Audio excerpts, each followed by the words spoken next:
trois choses par rapport à la dernière session. D'abord, je ne reviens pas sur la félicitation au niveau de la qualité du travail, mais si vous devez retenir une seule chose par rapport à cette démarche de l'approche portefeuille, c'est tout l'exercice de sense-making jusqu'à la définition ou à l'identification des tendances de portefeuille.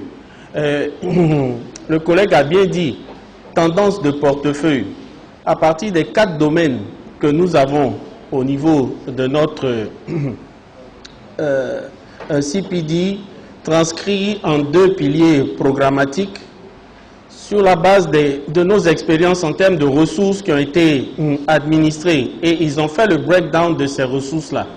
De la structuration des 30 millions de dollars que nous exécutons à minima, la part du gouvernement, les 11% du gouvernement, tout ce qui est funding widows, les 5 ou 8%, et le reste de tout ce qui est mobilisé au niveau des donateurs, il faut comprendre cette structuration de notre capacité à investir. D'abord, cet investissement se fait sur la base de mobilisation de ressources que nous faisons. Arriver à 3,5 millions de ressources mobilisées auprès du gouvernement, ce n'est pas mal. Dans un pays, vu le classement de ce pays-là. Donc, c'est très important de considérer cet élément au niveau des ressources. Sur la tendance des portefeuilles, il a parlé de tendance de portefeuille, mais de système. Donc, il faut garder ça à l'esprit. Ce n'est pas un portefeuille comme le portefeuille physique où on a plusieurs tiroirs dans le portefeuille où on doit mettre des 5 000, des 10 000, des 25, ainsi de suite. Il a dit que ce n'est pas une agglomération de projets, le portefeuille. Donc ça aussi, il faut qu'on garde cela à l'esprit.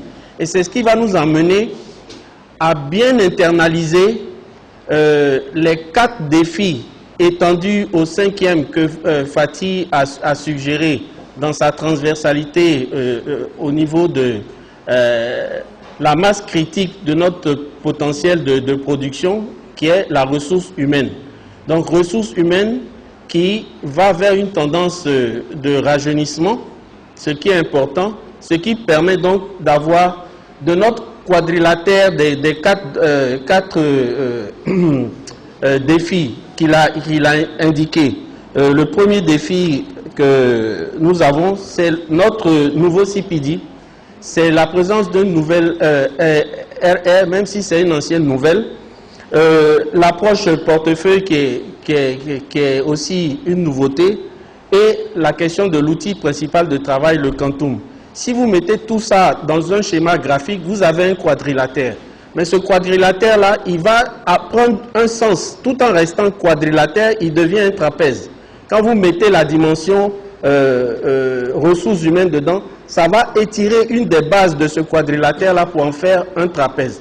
Donc, si on a cela dans notre esprit, on peut comprendre qu'on n'est pas dans quelque chose de figé qui nous bloque.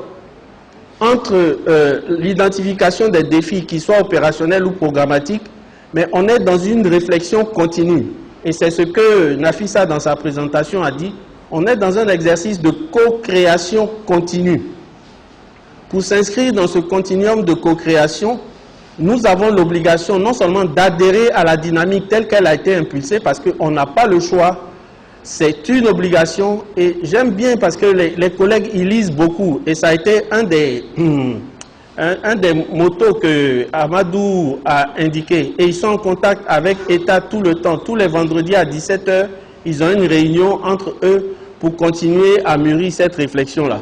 Et le résultat qu'ils nous donnent aujourd'hui, c'est un résultat de tendance de portefeuille, pour montrer que ce n'est pas figé. Et les tendances de ces portefeuilles-là doivent nous obliger à agir de façon synergique pour ne pas éviter, manquer nos opportunités qui ont été présentées également. La dernière chose, c'est qu'on a indiqué au niveau des opérations un certain nombre de forces et de faiblesses. Ces forces et ces faiblesses-là, on a les réponses. c'est une amélioration de nos SOP, c'est une amélioration de la maîtrise des outils qui sont mis à notre disposition, c'est une amélioration aussi de notre engagement individuel et commun de pouvoir agir ensemble pour arriver à la satisfaction des clients. Les dernières explications de Salamou sur le faire-faire transcrit au niveau opérationnel nous obligent à dire le faire-faire, ce n'est pas déléguer et puis se retirer. C'est assumer pleinement sa responsabilité dans la délégation de l'action à travers le respect de règles et de procédures. Ils ont indiqué le acte, mais ce n'est pas le seul élément de référence quand on fait du faire-faire. Donc, la patronne est là. Je vais m'arrêter ici en indiquant que dans les deux éléments transversaux du changement auquel nous devons faire face, il y a l'outil, ou du moins les outils de l'intelligence artificielle qui peuvent être des accélérateurs d'atteinte de nos résultats comme des retardataires si nous-mêmes on ne se met pas à la bonne page pour maîtriser ces nouveaux outils. Voilà ce que je voulais vous dire et je vous remercie.